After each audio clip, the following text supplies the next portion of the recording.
spinal fusion, ALIF, of the L5-S1,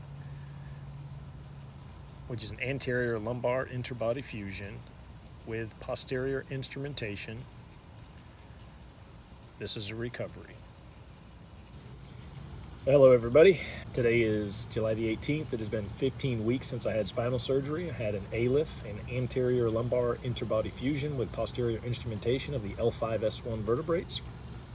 And my goal for these videos is to chronicle this so that you can see hopefully somebody that's going through a more positive light of this surgery than most of the videos out there. So if any of you have been out there searching, I'm sure you've seen just this huge swath of them, an amount of videos of people, I'm talking a year and more out, that are just miserable, failed surgeries or incredible amount of pain or you know, just a rough time going through it. And you know, I just wanted to be a positive light for some that can say, hey, wow, at least there's some good out there. It's not every one of these, or at least the high percentage of these aren't all negative. So that's what these are for. So I think I've fairly been that, and here the last few have been, there's been some negative parts of it. It's not always cake and ice cream. I mean, sometimes it's pudding, so you gotta take that at stride and learn to like pudding, is how I put it. So my last update, I had my doctor appointment. He released me, or not released, but eased up some of the restrictions. I can arch my back now instead of just bending on a 90. And so then, that was an important factor going into the physical therapy, because if you remember the very beginning of this, for the physical therapy, he's like, you're already where you need to be at week 12 on day 1. So just keep doing what you're doing until your doctor releases or eases up on the restrictions to where we can go to the next level of physical therapy, which now we're there. So he just gave me this just bunch of different types of stretching and so to speak, exercise, not really exercises, more so stretching. Just start getting this thing stronger. So I guess some core strengthening in the process of it. So yeah, I guess there is some exercises, because there's some turning with a band locked into a door, so you can twist your body and strengthen it out, strengthen your core from doing that. So he mentioned the stretch that I needed to do to loosen up the bottom right of my back. The pain that I was getting there was one I couldn't do yet, but now I can. And I will say this, in the last week, it is easing up. I'm still dealing with it. It still hurts like a bunch.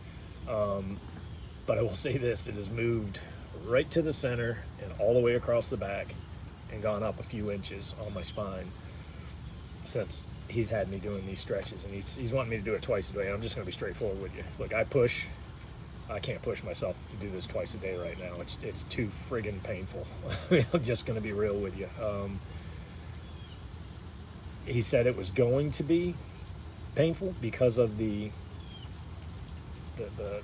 rigid muscles, the tightness, the weakness of the muscles, all of that stuff. It's just going into shock right now, trying to get stretched back out and get stronger and all that, which the strength part of it, and honestly, even the stretching part of it has not been there in years, let alone since the surgery, because I've been dealing with this for so long. I've had to alter how I pick things up. It's always been squatting down, and if God forbid I have to lean forward, I'm always propping my upper body right here on my knees, or on my upper leg right there at my knee, to support the whole upper part of my body, because it just can't do it on its own. The back isn't strong enough to do it on its own without a massive amount of pain, or it would just pinch up. And so for years I haven't been able to do that, and now he's got me bending over doing the stuff that I've not done before, and I can do it, but it hurts like bad words. It hurts like a lot. And the suck part of it is, it's been bugging me when I get up in the mornings now. I try to get in the vehicle so I can go and do my morning walk. I've been doing a 3-mile walk every morning. I've dwindled it down quite a bit. If y'all remember at the beginning of this thing, I was doing 10 miles a day. I've dwindled it down to 3 miles.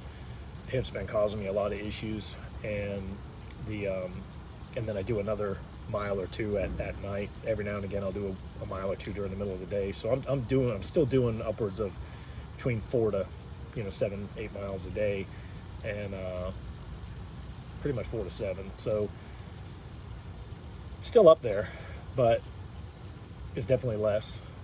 And I've wanted to do, if you have this feeling inside your head like, man, I want to get to the next level. I want to run. I want to go up and down a flight of stairs. I want, start running stadium, doing something to try to get back into shape. I've not been in shape in so many years. I've lost so much of my physique. I've lost so much of just my overall strength everywhere, to be honest with you, everywhere.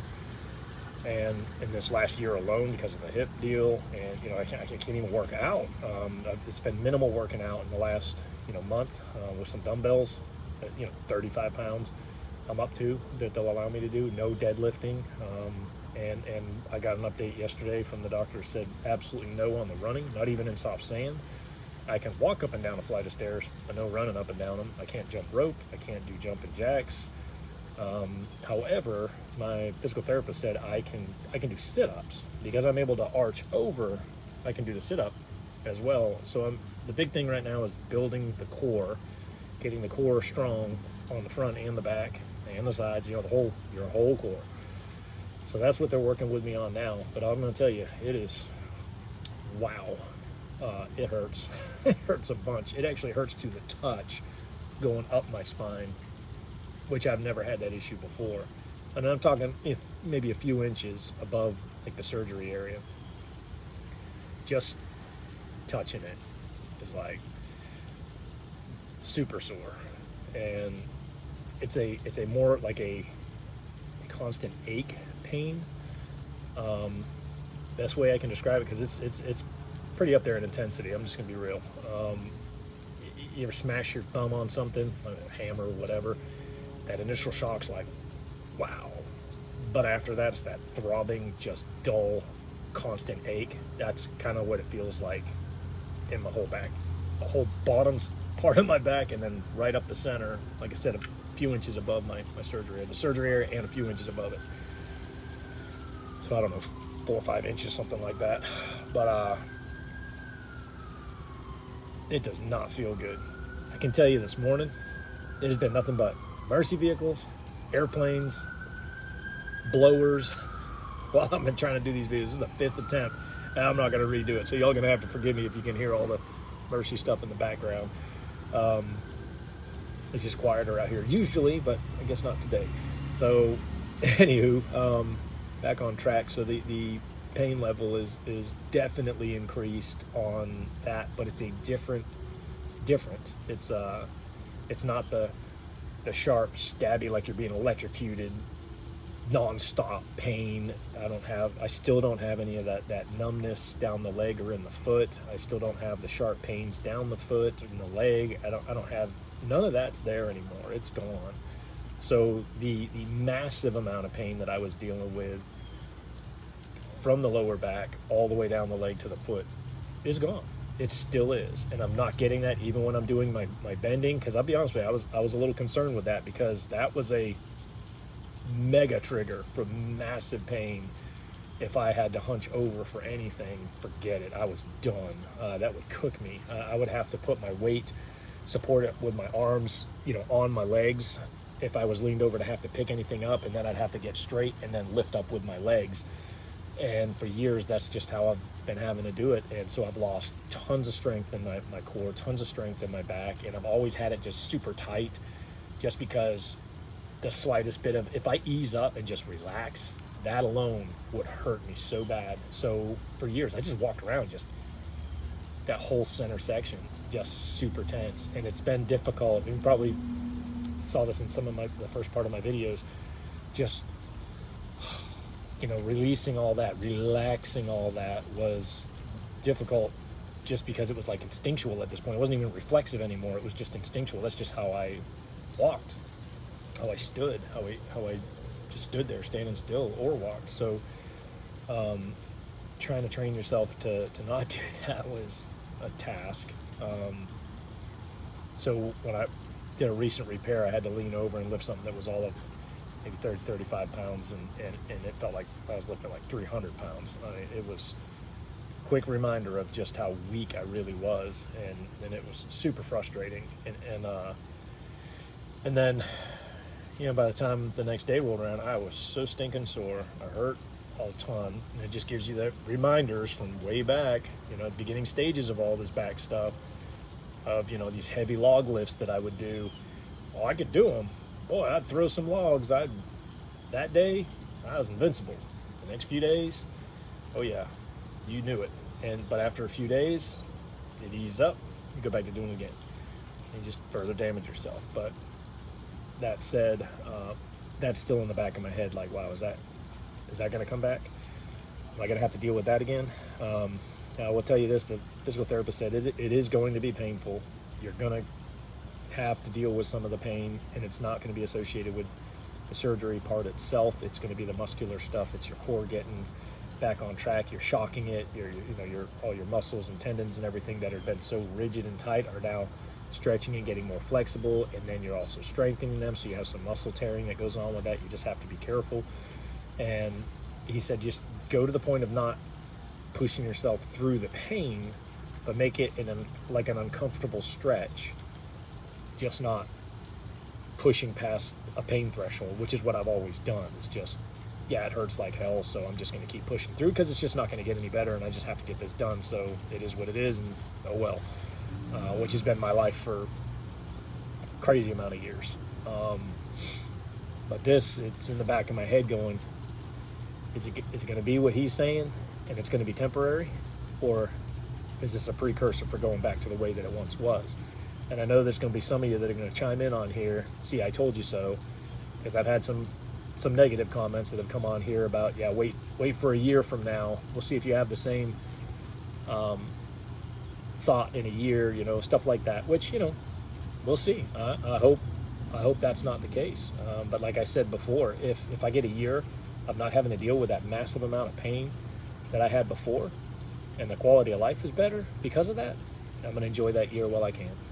You know, but it is what it is. Whatever comes about, it's whatever comes about. But I'm leaving these real, you know, videos so that others that are going through this can see the positive side of it. And yeah, there's some spots like this. And I can tell you this: there's people out there that are leaving me comments going, I can't believe you didn't have to deal with pain meds. I can't believe you didn't have to deal with this, or that you're doing that good, that you're able to, you walked a mile the day you came home. What? You know, that they think I'm lying. I mean, I honestly believe that some of them think that I'm just pulling their leg because I just want to leave this positive video. I care less about leaving these videos for my purposes.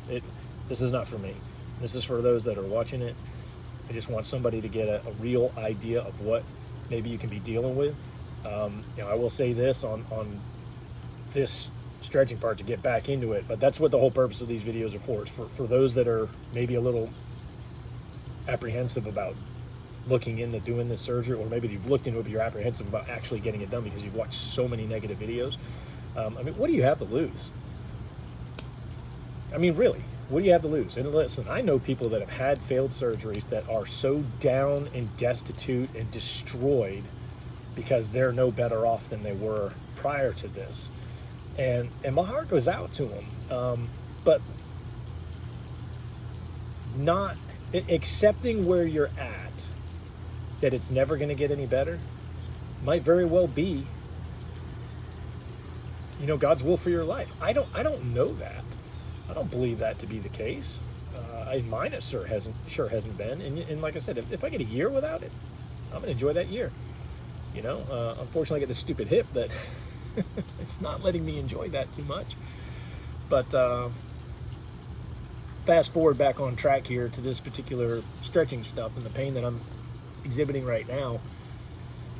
Standing, for any length of time, has become painful since I started doing this stretching, you know, the bending. Since I've been allowed to bend and do that stretching involved in that for the physical therapy, it has become painful. Just a moment ago, I was in the kitchen and I was leaned up against the counter. My wife walks in and goes, "Why are you standing like that?" And I'm literally like, here's the counter, and here's me, leaned over it, not standing straight, but leaned over it like this, with only my right leg straight back, my left leg up in the air because my hip hurts too dang much, and my back, I need it straight, but not all the weight on it like this, over like that. And this sounds weird, but that was giving me some relief. And I said, well, this is the only position that doesn't hurt right now. And we got one good limb, I guess, left, and it's the right leg. So see how long that takes before I destroy that one. But anyway, 15 minutes in, I'm not trying to drag this thing out, but if I can just, I don't know how to encourage people any more than I already have, other than just saying get up and do stuff. Be careful. Use your brain in this. The doctor says don't push through the pain threshold just to force yourself to do it, because it's going to cause you more damage and make it longer of a recovery. Then don't do it. And that's a tough one for me, because I've always had to push through it. So halting at a spot and not just screw it is it's different. It's a different beast, but you have to do it if you want this thing to heal right. You gotta take their advice. Like they know better than you on that. You know your body better than anybody, so you know where that limit is. They don't, you do. So much like a lot of what I experienced in my physical therapy for my hip, they're like baby step in it to the point of just ridiculousness. Different physical therapy company too. And after dealing with the physical therapist at my orthopedics office, I'll never go back to one of those other third-party deals again. And I'm not trying to say they're all like that, but it is definitely a different beast. I felt like, wow, this is literally a night and day difference on how they approach physical therapy. And they're not about, baiting it. I promise you this, if I had gone back to that same place, and I'm not going to dog them and leave their name on here, but if I had gone back to the same place I had my hip physical therapy done at, which I wish I had done it at my orthopedic doctor, and just driven the hour and some change down the road to do it each, twice a week, sometimes 3, rather than here locally 20 minutes down the road. Because I promise you, those jokers would have never said what my therapist said. Wow, you're at the 99th percentile. Where you're supposed to be in 12 weeks on day 1.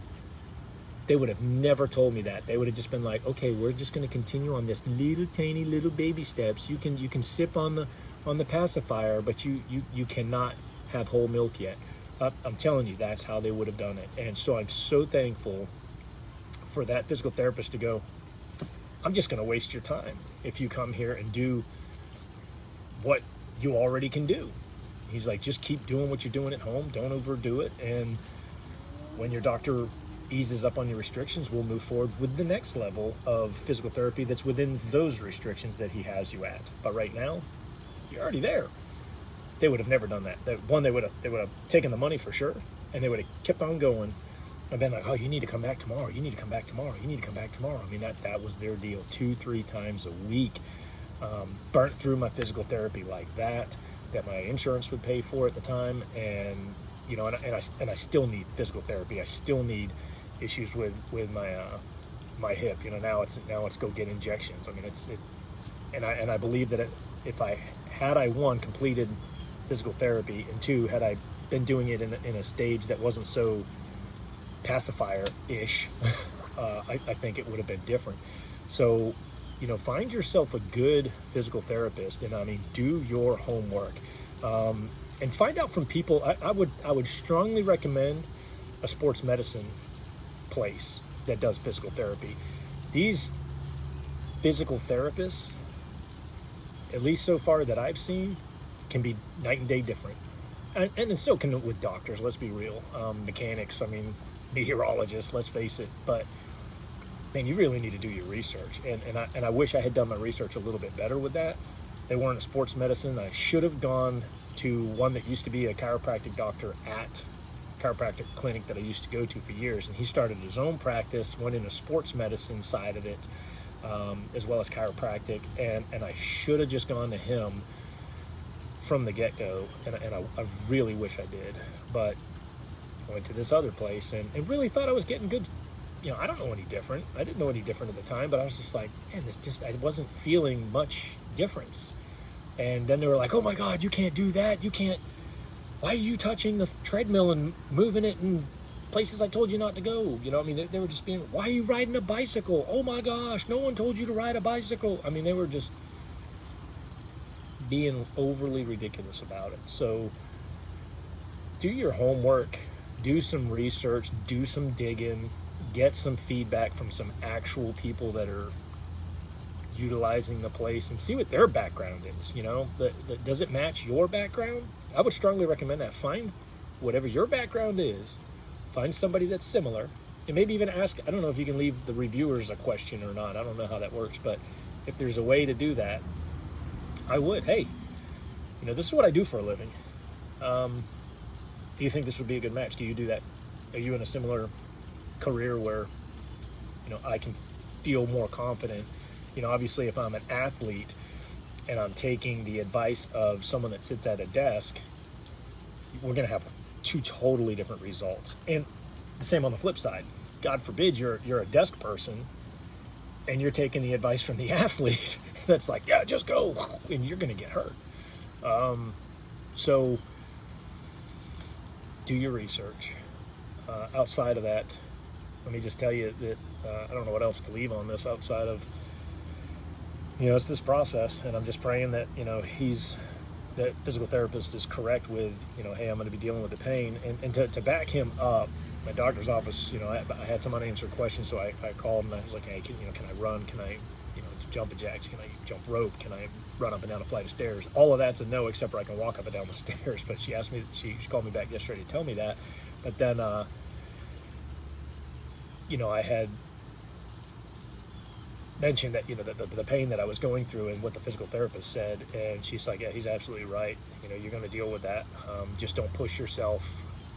Just pretty much reiterated what the physical therapist said. So it was nice.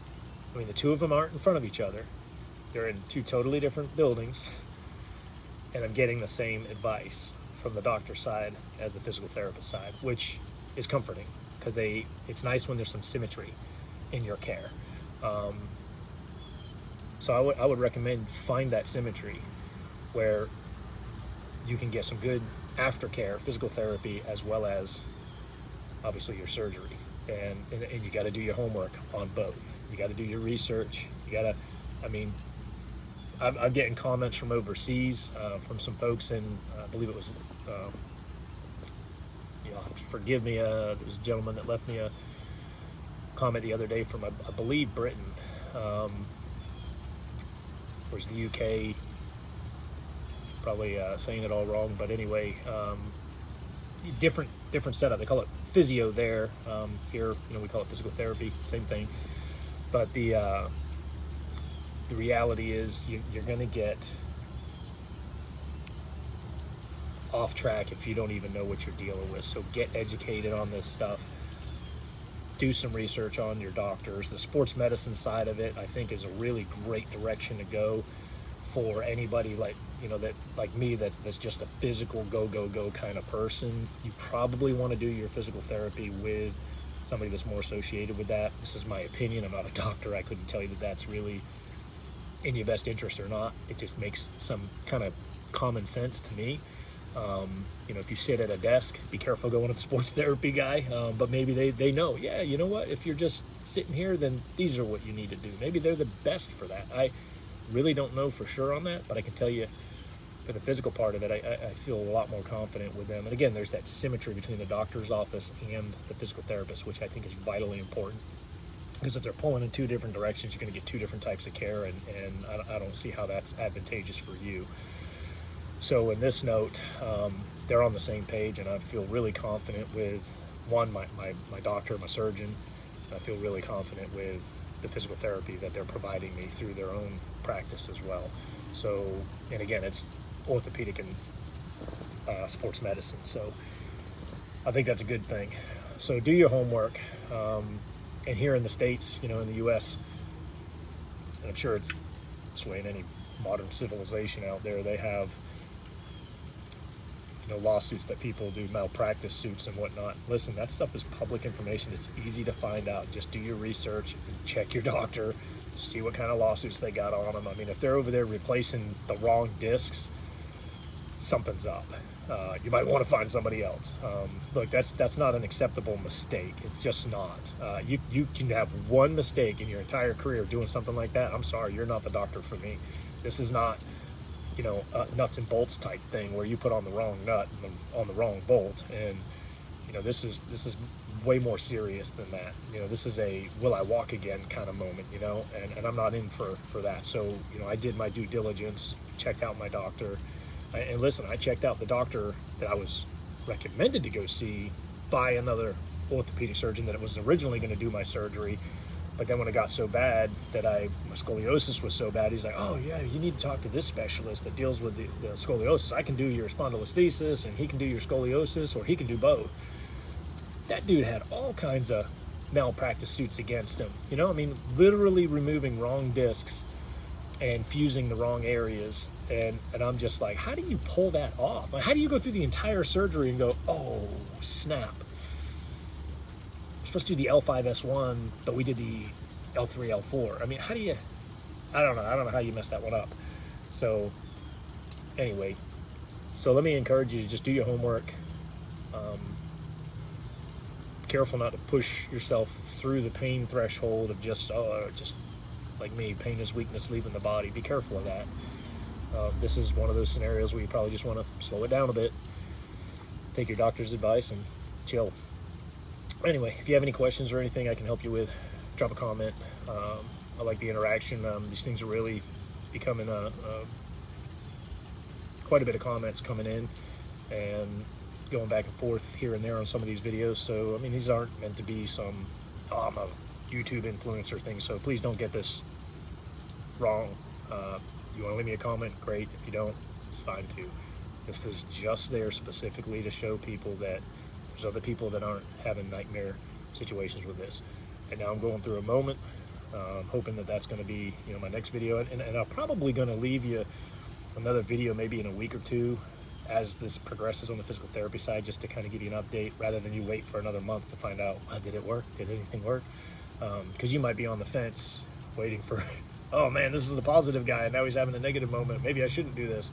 I'll leave some updates coming up just to keep you, at a better point of whether it's working or not. So anyway, y'all have a good day.